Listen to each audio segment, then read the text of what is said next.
Hey guys, Tuned Up Bassin here. I'm out with a quick tip or advice here for you guys.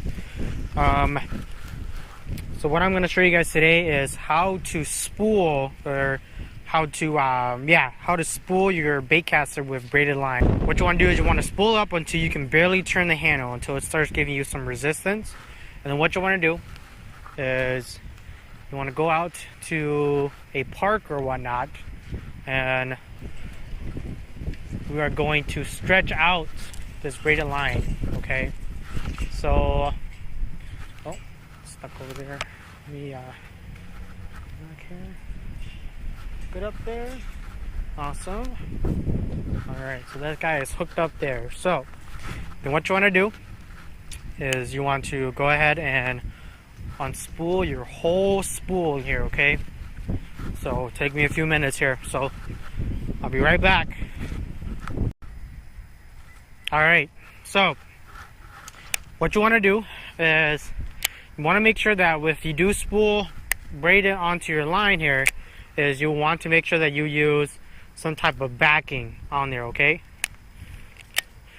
and then what you do is you just tie a Uni Knot on here, and what you want to do is you want to make sure that the actual knot is right down in the middle of your spool here. Okay, that's really important.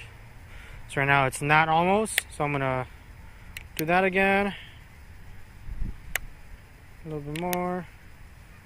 Okay, so right down in the middle. Okay, so what you want to do is, and tell you need to put backing on there, because what's going to happen is if you don't put backing on there, because braid is so slick, what happens sometimes is the actual your line spins when you set the hook, and when you turn the handle, your line doesn't move or anything like that. But when you set the hook, the actual line itself starts to move even before the actual spool moves. So it's important to put backing on there, okay, because that's what grips your braiding onto there. Okay, so then what you want to do is you want to point directly at your target or where you hooked it up to. I just use a hook over there.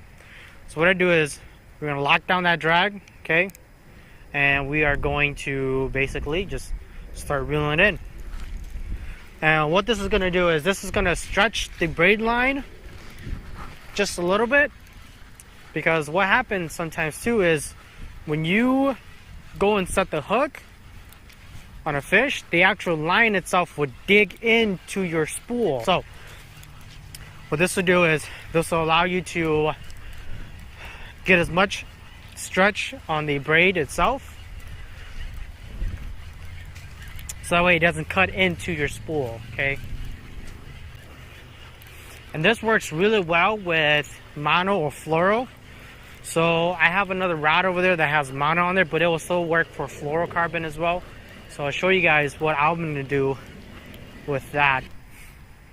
Alright, and there you have it. So I've actually just recently went and bought this Shimano X-Braid. So this is a 7 X-Braid. This is a 7.6 medium heavy. And what I'm going to be doing with this rod is I'm going to be throwing it on my spinner baits, on my chatter baits, and on my paddle tail swim baits. I can use it for a bunch of other stuff too as well. But I have another X-Braid too. It's a 7.2 medium heavy, which is going to be for, on my all-purpose rod, pretty much like my Texas rig, my finesse jigs, and stuff like that. So that one I'm going to actually spool up with some fluorocarbon, and this one here is going to be just straight braid on here. So I might put a leader on there, but we'll see. I don't really like using leaders for, just leaders in general, because I feel like that's a weak spot on the actual line. So I'm going to go ahead and move this guy back in.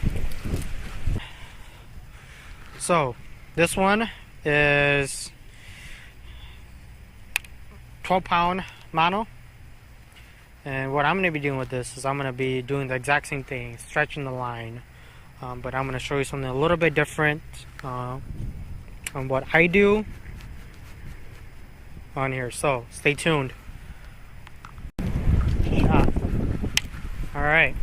Go ahead and let this guy out. And right now, the reason why the spool looks like that is because I had a backlash on there. Because I actually went fishing with it this morning. And yeah.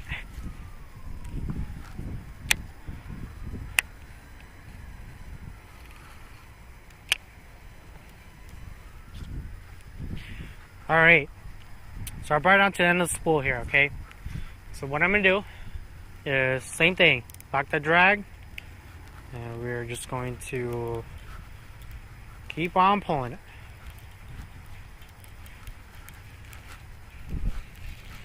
Alright, and I said I was going to show you guys something that I do, and I think a lot of other people do this too as well, but I'm going to stop right here, okay? So I'm about a good 30-40 yards out. So what I'm going to do is I'm going to stretch the line where I think I am going to cast towards, okay? So basically, you know, when I go fishing, this is how far that I will usually cast, maybe 30-40 yards out. And what I'm going to do is I'm going to just stretch the line from here. So this is kind of the effective range where you think you might be fishing, okay? So give it a few stretches. That's going to allow us, it's going to get rid of that memory. And it's going to allow you to cast a lot better. Keep on tugging it. Tug it maybe 20 times or whatnot. You can kind of tug it and hold it in place. So the way it really stretches it out. And then, you know, you want to make sure you tie a good knot at the other end there, because you obviously don't want that, you know, knot breaking off. Alright, and if you feel like that's good enough, go ahead and reel it in.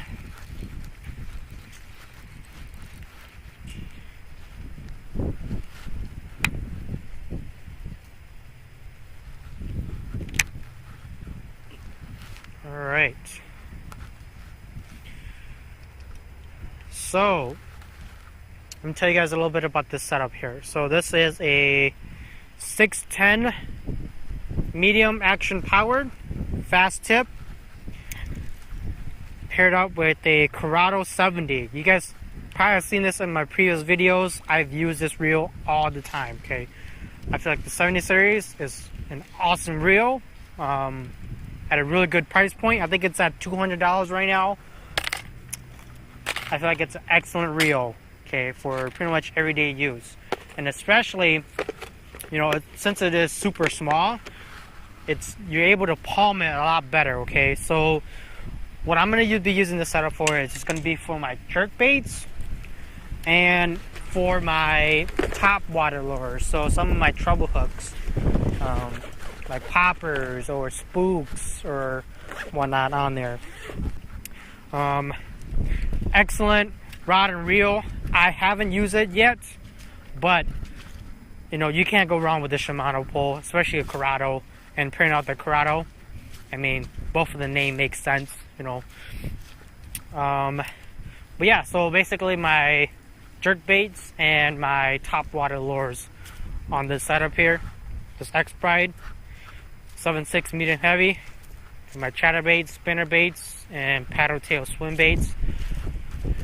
So that's just a little quick tip here for you guys. I have another tip video that's going to be coming out for more braided line, okay?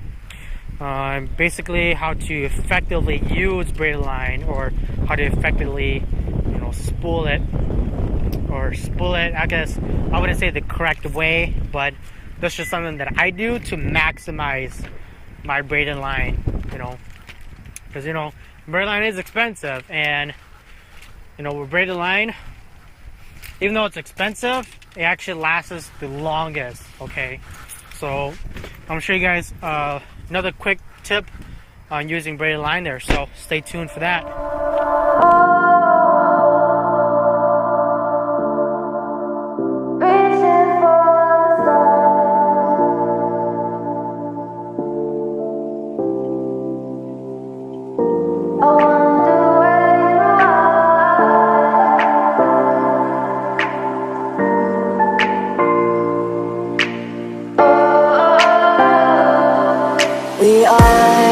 We are dreaming in the dark. We are nothing more than dust.